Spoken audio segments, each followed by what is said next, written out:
김복형 재판관님, 정영식 재판관님, 조한창 재판관님, 국민의 신임을 배신하지 마십시오. 을사오적의 길을 가지 마십시오. 기각 또는 각하를 주장했던 걸로 입길에 오른 재판관은 방금 박찬대 원내대표가 언급한 세 사람입니다. 그중에서 근래 들어 가장 많은 관심을 받는 건 조한창 재판관인데요. 선고 지연을 했다면 누가 했을까? 조한창 아니겠냐라는 추측 때문입니다. 왜 최상목은 그때 정계성과 조한창을 두 사람만을 임명하였을까? 시간을 끄는 거, 시간을 지연시키는 거, 그런 역할들 정도에서는 묵시적으로든 명시적으로든 그런 그 상통의 그런 시간들이 서로 통하는 시간 그런 것들이 있지 않았을까라는. 네, 여당이 추천을 했기 때문에 윤 대통령과 가까울 거라는 추측이 작용한 걸로 보이는데요. 이 때문인지 시중에는 조한창 재판관이 최근 윤 대통령과 만났다더라 하는 미확인 소문까지 돌았습니다. 하지만 정반대 견해도 있습니다. 박용진 전 의원은 조한창 재판관이 청문회 당시 민주당의 여러 의원들에게 전화를 했었다고 밝혔습니다. 당시에 상식적으로 판결을 할 테니 너무 걱정하지 말아라 라고 말했다면서 만약 뒤에서 딴소리를 했다면 사기꾼 소리를 들을 거라고 말했습니다. 더불어민주당의 그 관련 의원들에게도 전화도 하신 걸로 제가 들었어요. 그렇게 해서 자기는 뭐 법률과 양심에 따라서 상식적으로 할 테니까 너무 걱정하지 말라고 헌재 비밀주의 장막 뒤에서 딴소리 하신다. 그러면 법보 기분 사기꾼 소리 들으실 거예요.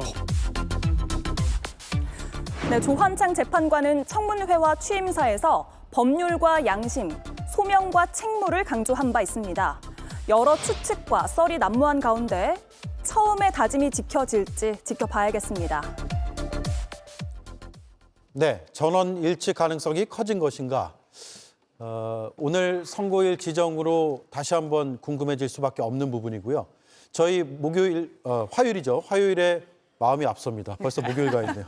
예, 저희 화요일에 네 분의 패널들께 미리 한번 예측을 해달라고 해서 각자의 의견을 받아서 컴퓨터 그래픽으로 제작을 했는데 한번 띄워주시죠. 4월 4일 선고 결과 예측입니다. 김유정 위원은 8대0, 김보엽 위원도 8대0, 김용남 위원은 역시 8대0, 정광재 위원은 5대 2대 1로 인용이 되지 않을 것이다 라고 예측을 했네요. 제가 먼저 말씀드릴까요? 그래야 되죠. 네. 세 분의 입장 뭐 충분히 이해합니다. 그동안에 민주당과 야 5당이 주장했었던 것이 이제 윤석열 대통령 파면이 불가피하다 이런 얘기를 하셨으니까 8대0 인용을 얘기하신 것 같고요. 저는 우리 당이 생각하고 있는 것과 또 한덕수 지난 대통령 권한대행에 대한 탄핵 심판 과정에서 나온 결과를 바탕으로 말씀드리는 건데 5대 2대 1이라고 한 것은 한 명은 지난번에 정계선 재판관이 이게 기각 사유임에도 불구하고 우리로서 생각할 때는 정치적인 성향이 반영된 결과 아니냐라고 해서 그 인용 결과를 냈습니다. 예. 전 반대로 한 명이 우리 번에는 기각 의견 그리고 두 명은 각하 의견은 탄핵 소추의 동일성 그러니까 절차적 문제와 관련해서 문제를 제기할 수 있다. 지난번에는 151명이 아니라 200명이 탄핵 충족 요건이다라고 해서 각하 의견을 냈었는데 그 두 분 이렇게 해서 5대 2대 1 정도의 결과로 나오지 않을까 예상해 봤습니다. 예. 김유정 의원은요? 저는 초지일관 8대 0인데요. 중간에 사실은 예상치 못한 돌발 변수들이 있었기 때문에 조금 걱정도 되고 또 선고기일 지정이 늦어지면서 이게 무슨 다른 일이 생긴 거 아닌가 이런 걱정들을 했던 게 사실이죠. 특히나 우리가 전혀 예상치 못했던 구속 취소로 인한 석방 때문에 정말 큰일 났다. 그래서 늦어지는 건가? 막 이런 생각까지 하지 않았습니까?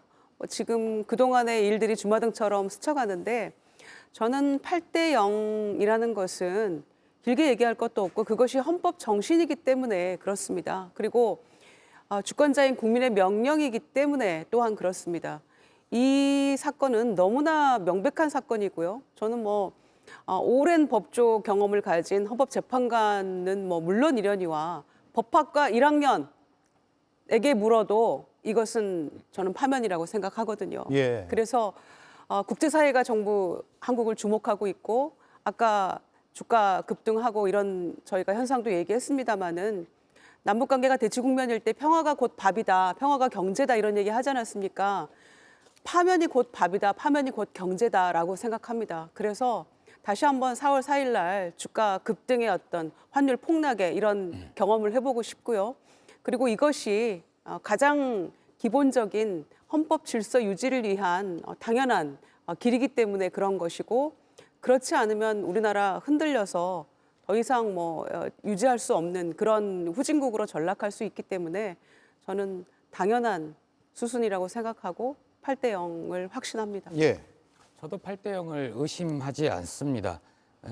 정광재 위원께서 한덕수 선고 사례를 근거로 미루어 볼 때 비슷한 결과 나오지 않을까 말씀하셨는데 쉽게 얘기해서 교통사고로 예를 들면 물론 한덕수 총리의 위헌 이것도 심각합니다. 그렇지만 한덕수 사례는 교통사고로 보면 불법 횡단 정도 아니면 횡단보도가 아닌 곳으로 건넌 정도라면 윤석열 사건의 경우에는 불법 유턴을 해서 사망사고를 내고 뺑소니 도주까지 한 정도의 아주 심각한 위헌, 위법, 중대성의 사유에서 비교가 되지 않을 정도입니다. 그리고 역대 그 선고문을 보면 늘 등장하는 표현들이 파면의 이익이 파면의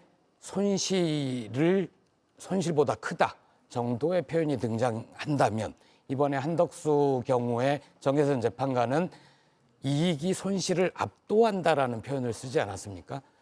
저는 제가 하도 헌재에서 판결문이 안 나오길래 참다 못해 직접 쓴 파면 결정문이라는 걸 한번 써봤습니다. 쓰고 공개도 해봤는데 이건 손실과 이익을 비교할 수가 없다.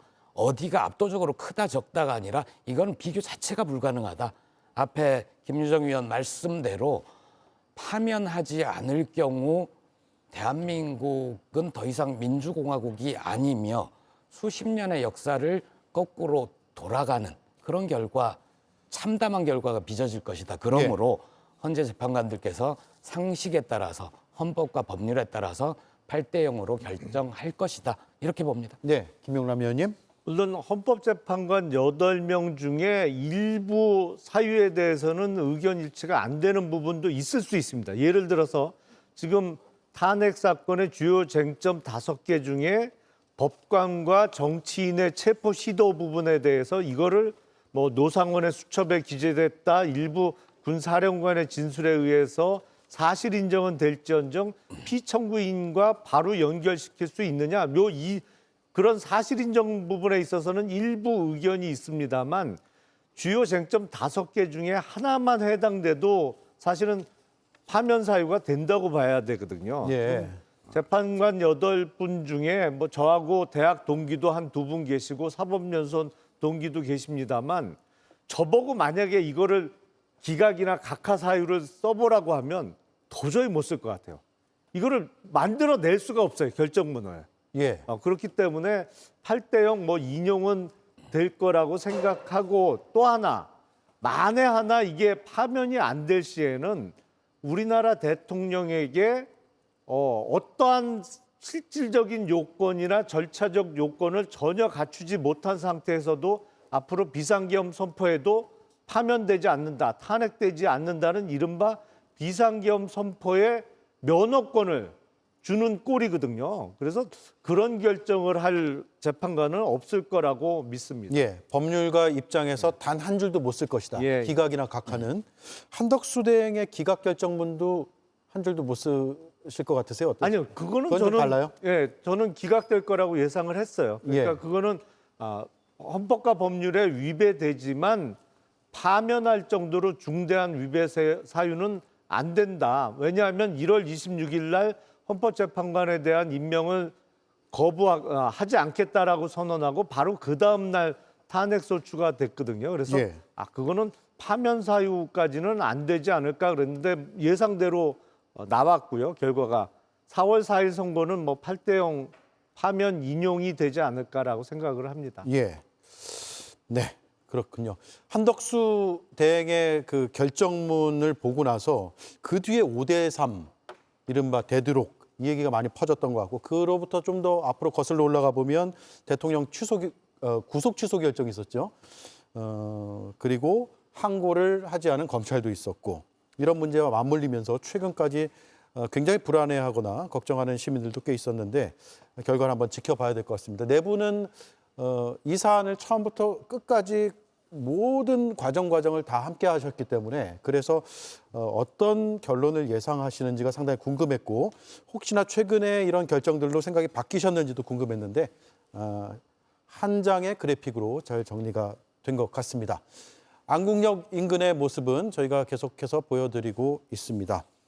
제가 네 분께 또 하나, 3가지 질문 드렸는데 또 하나가 앞서 이제 언급이 돼서 잠깐만 제가 언급하고 지나갈게요. 헌재 선고가 왜 늦어졌을까라고 했는데 이 질문에 김유정 의원은 내란 혐의 숙고에 시간이 걸렸을 것으로 봤다. 정광재 의원은 별개 의견을 설득하기 위해서였다.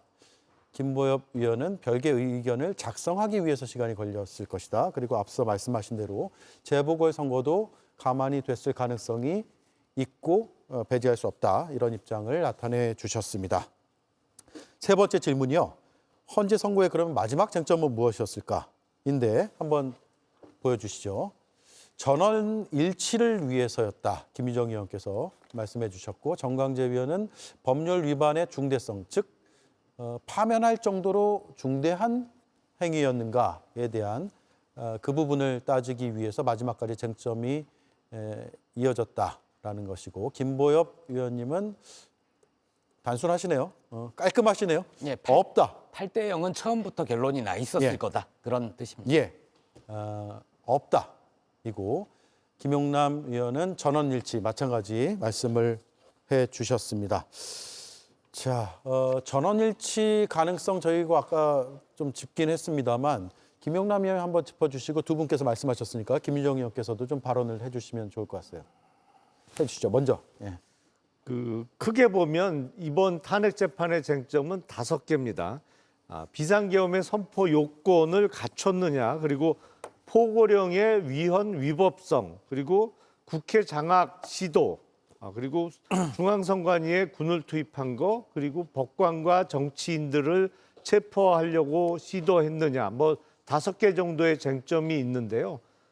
비상계엄 선포가 실질적 요건, 그러니까 전시, 사변 또는 이에 준하는 국가 비상 사태였느냐, 12월 3일 밤이, 그리고 그 절차적으로 국무회의를 거쳤느냐, 이 부분은 심리를 통해서 뭐 확실히 사실 확인이 됐다고 보고요. 절차적, 실질적 요건을 갖추지 못한 상태에서 비상계엄 선포가 이루어졌다는 게 입증이 됐다고 보이고, 포고령 일단 시작부터 위헌이다.